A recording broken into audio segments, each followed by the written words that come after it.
Salam jumpa saudara-saudariku yang terkasih. Kembali Anda bertemu dengan saya, Pastor Igo Walerubun MEC. Saya mau menyapa Anda sekalian, tetapi bukan dalam konteks acara belajar untuk memiliki kecerdasan sosial bersumber pada pesan inspiratif bacaan Injil hari Minggu. Kali ini dari tempat isoman, saya ingin menyapa Anda sekalian dengan kisah para orang kudus. Ada sebuah buku bagus yang diterbitkan oleh penerbit Obor yang berjudul Orang Kudus Sepanjang Tahun. Buku Orang Kudus Sepanjang Tahun ini disusun oleh Monsinyur Nicholas Martinus Schneider CICM. Karena itu mulai tanggal 24 Juli 2021 ini saya akan hadir setiap hari membacakan tulisan dari Monsinyur Nicholas Martinus Schneider CICM dalam buku Orang Kudus Sepanjang Tahun tersebut kepada Anda semua.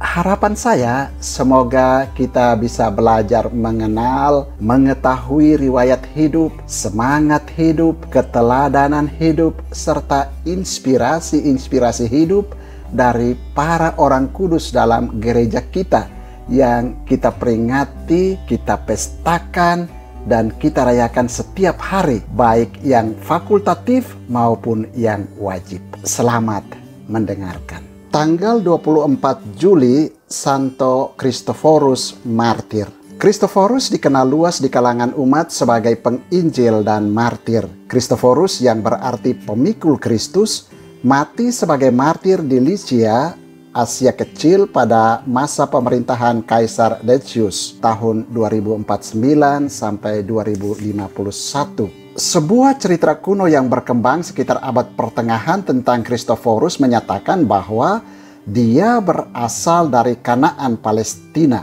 Perawakannya besar dan tinggi.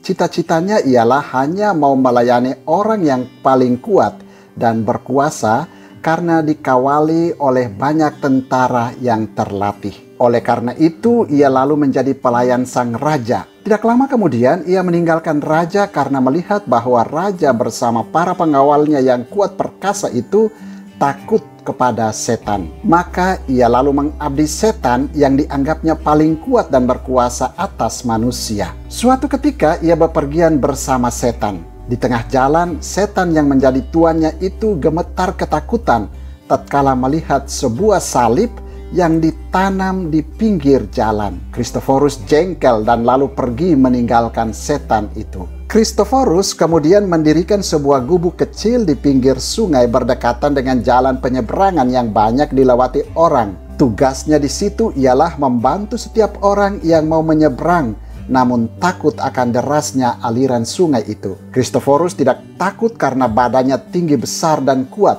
Suatu hari datanglah seorang anak kecil meminta diseberangkan. Kristoforus segera mengangkat bocah itu dan memikulnya ke seberang. Semula bocah itu terasa ringan, tetapi lama-kelamaan bertambah berat. Kristoforus merasa seolah-olah seluruh bumi ini menekan bahunya, sampai ia tidak sanggup lagi meneruskan perjalanannya bersama bocah itu. Pada saat itulah bocah itu berkata, "Akulah Yesus, Tuhan semesta alam dan Raja yang paling kuat dan berkuasa. Hanya kepadakulah seharusnya manusia mengabdi." Sejak itu, Kristoforus memutuskan untuk menjadi abdi dan pelayan Yesus. Ia bertobat dan pergi ke Lycia. Di sana ia mewartakan Injil dan menobatkan banyak orang sebelum kematiannya. Kristoforus menjadi pelindung para pesiarah, terutama para pengendara motor. Orang kudus lain juga yang kita pestakan atau kita peringati pada tanggal 24 Juli adalah Santa Kristina, perawan dan martir.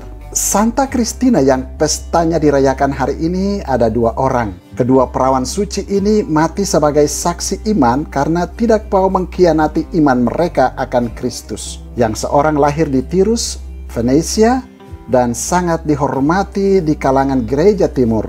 Sementara yang lainnya lahir di Bolsena, Italia. Ayah Kristina Bolsena bernama Urbanus, yang menjabat sebagai gubernur. Ia masih kafir, menyembah berhala dan kolot. Tanpa segan-segan ia menganiaya orang-orang Kristen. Penganiayaan terhadap orang-orang Kristen ini tidak hanya didengar oleh Christina, tetapi juga disaksikan langsung olehnya. Christina kagum akan keberanian dan keteguhan hati orang-orang Kristen dalam menanggung beban penderitaan yang ditimpakan kepada mereka. Kesaksian langsung ini sungguh menyentuh hatinya dan mempengaruhi sikap hidupnya terhadap orang-orang Kristen. Ia lalu tertarik untuk mengetahui lebih jauh kekhasan iman Kristen dan kekuatan ilahi yang meneguhkan hati para martir itu. Akhirnya ia sendiri dengan berani memutuskan untuk mengikuti pelajaran agama Kristen tanpa sepengetahuan ayahnya Urbanus. Setelah ia dipermandikan menjadi Kristen, barulah ia memberitahukan hal itu kepada ayahnya. Ayahnya marah karena keputusan itu, lebih-lebih karena Christina berani memecahkan beberapa berhala emas ayahnya dan membagi-bagikannya kepada orang-orang miskin.